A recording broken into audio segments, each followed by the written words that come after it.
France, Wales, Six Nations 2022, 13 points to 9. France come away with what was a pretty hard-fought win over a Welsh side. A wee bit of a game of two halves. We'll go through some key events, some stats, the upcoming fixtures, and you guys can let me know your thoughts on how this game went.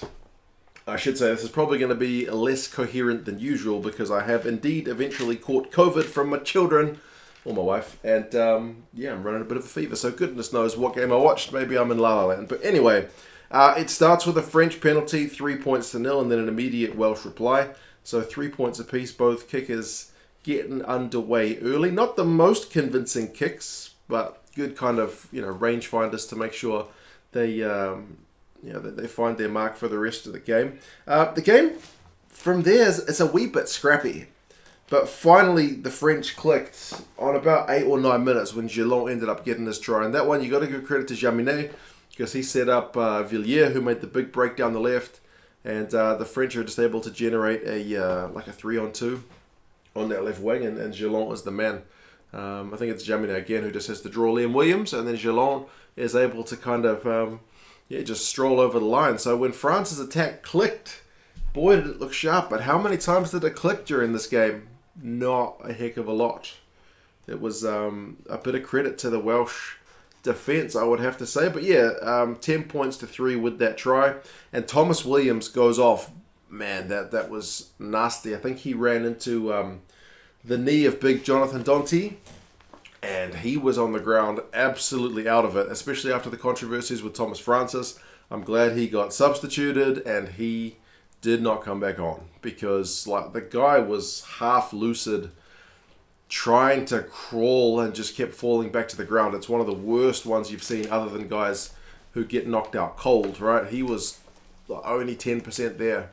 He's trying to get back on the line. I admire his determination, but bro, you need to get off the field. I guess you're not in the right headspace when that happens, but thankfully he goes off, doesn't come back on, so they took care of him hopefully as best they could. There was another moment where one of the Welsh, was it Gareth Tomas, tried to tackle Dupont by the knee as well, so he had to go for an HI, but he at least came back on. But yeah, it's not one where you want you guys to be going off early on in the first half because that French pack's pretty big and you're probably going to need your subs to add some impact. So yeah, it was a little bit concerning, but he ended up coming back on to old Gareth Tomas. I thought early on, for the most part, the French kicking game was getting the better of the Welsh, but that flips on its head a bit later. Biggar really takes the game by the scruff of the neck, doesn't he? Jaminet's got a big old boot on him, and he puts some pretty well-placed kicks early to keep Wales down their own end. But eventually, Wales seemed to figure it out, and they managed to turn things around. Jaminet ends up kicking it dead at one point, which is obviously not ideal. It ends up with a chance to the Welsh down the other end, but they can't convert. It's one of those kind of half chances. Kieran Hardy puts a little grubber kick through for Cuthbert, who can't quite gather it. There's a couple of those for the Welsh in this one. So although they didn't score any tries, they certainly generated a couple of half chances. There was a real helter-skelter period of play on 35 minutes with both sides just offloading and intercepting, and it was absolutely bonkers stuff, but nothing ended up coming of it. And I think it ends in a damn Biggar 50-22, which was a pretty nice kick. But prior to that, it had been free kicks at scrum time, free kicks at line-out time, penalties conceded, knock-ons. Neither side was really able to kind of crank on past 5 phases, eh? How many times did the French guys knock on in the contact, eh? It's I know Wales were kind of, by not all, but by many, just absolutely written off going into this game. The French are going to tear them apart. No. Their defence was pretty bloody solid. Jaminet missed a drop goal right before half-time, which maybe speaks to the fact that their attack was just being a wee bit stifled by the Welsh defence, although the Welsh had kicked a penalty prior to that after a good period of pressure. So 9 points to 10 at half-time. It is a very close one. And that's pretty much all the points. All we get in the second half is one penalty from the French. Wales were held up. Remember I was speaking about half chances? They were held up over the French line. That one, the Maul looked like it was going to get it done, but the French backs, including Dupont, managed to at least get in there and slow things down a bit so their forwards could get back and help hold it up. Dupont's a pretty strong guy for Not the biggest chap, to be fair. Second half, France do kick a penalty when Wales are offside, and it's early on in second half as well, so it's 13-9. That's the final score. So, yeah, there's not much in the way of points, but the game ebbs and flows, and you'd have to say, like, the first half, like, France had more possession, more territory, not by a lot, like 54%, 55%. They had more run meters. They had forced the Welsh guys to make more tackles, like 67-40. But as a reverse in the second half, man. Second half, it's just the Welsh largely camped in the French half, but they just couldn't score. I mean, some of the times the Welsh guys would let off pretty soft, like, reasons, like, why the French guys would get out of jail. Like, they're hot on attack, and Faletau, I thought he had a great game, but, I mean, he neck rolls. I forget which one of the French loses, and, it's just the penalty conceded, so it's a real get out of jail for the French guys because they were under pressure, so it just kind of stops that momentum, France also got out of jail at one point where Faletau took a cross kick from Biggar. He tried to get it to Jonathan Davies, but Dupont ends up getting in the way of that one. So, like, half chances, just none of them came off for Wales in this one. I did think that when France went to their maul in the second half, they actually looked a wee bit better, like, they'd been trying to spin it a lot in that first half, and the line-out ball wasn't that clean. So it's just like, man, just throw it to the front and just maul it up. Use that big pack of yours. That was getting them some pretty good go forward. But then also France were a wee bit guilty of some silly ones. Like, I mean, Flamand kind of tipped over Josh Adams at a ruck. He ends up getting a penalty conceded for that one. So just putting his team under pressure. Wales did have a big period of pressure. The French defence was able to hold. That one, Ntamack ended up pinching Biggar's pass. And then Wales ended up conceding a penalty at the breakdown. So, yeah, lots of... I mean, you could look at it from a Welsh point of view to say, man, absolutely chance missed.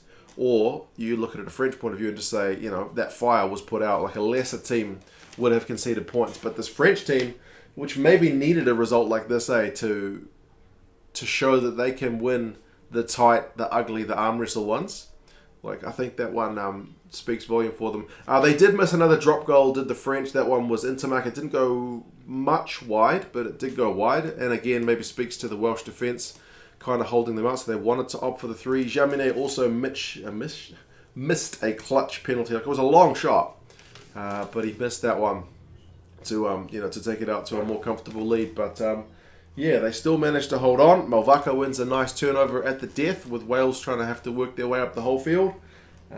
They can't get it done. Full-time stats, run meters is 353 to 284. So France didn't get a lot in that second half, right? First half, they were already in the 200s. So the fact that they only got up to 284 from like 220 speaks to how under the pump they were in the first half. But their tackling percentage, France, 93%. That's how you win a game 13-9 away from home, with rock-solid defence. Don't concede any tries. I mean, Wales, 90% as well, which is pretty bloody solid. They both make 124 tackles. As I sit here immediately after the game, the stats will probably be adjusted. But yeah, Wales finished more possession, 54% more territory, 57% second half. It's like 61% possession, 67% territory. So it's very much a Welsh second half, but no points. Kicks from hand is 39-28. That's a lot of kicks.